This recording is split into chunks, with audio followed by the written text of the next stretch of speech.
अस्सलाम वालेकुम नाज़रीन, धरती टाइम से गॾु आहियां अब्दुल अज़ीज़ जतोई। नज़र विझंदासीं अॼु जी ताज़ा तरीन ख़बरुनि ते। मलिर पोर्ट कासिम अथॉरिटी लेबर यूनियन जी 22 नवंबर ते रेफरेंडम में people's Party, MQM work union, PTI union, Noon League union सां मुहारो अटकायो। इन सिलसिले में people's Party labour union port Qasim तरफ़ां रेफरेंडम में कामयाबी लाइ मुहिम शुरू करे छॾी।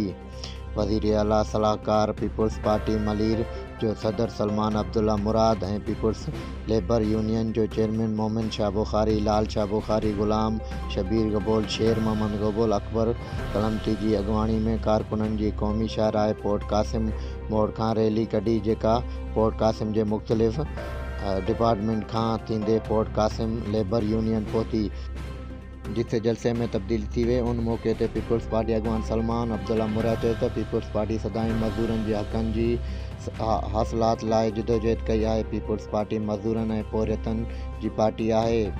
PIA जी पोर्ट कासिम रैली हुजे या स्टील मिल जा मज़दूर हुजनि, पीपुल्स पार्टी हमेशह मज़दूरनि सां गॾु रही आहे। ताज़ा पीपुल्स पार्टी 16,000 मज़दूरनि खे ॿीहर बहाल करायो आहे।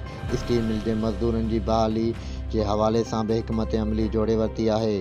PTI इमरान ख़ान लखे मज़दूरनि खे बेरोज़गार कयो आहे। लखे मज़दूरनि जे घरनि जा चुल्हा उंझाया आहिनि, जॾहिं त असां उन्हनि मज़दूरनि जी मालिकी कई आहे। Peoples party union port Qasim बि वॾी अक्सरियत सां कामयाबी माणींदे जलसे में पीपुल्स पार्टी यूनियन जे अॻुवान चेयरमैन मोमिन शाह बुखारी, लाल शाह बुखारी, गुलाम शबीर गबोल, शेर मोहम्मद बलोच ऐं ॿियनि रैली खां ख़िताबु कयो।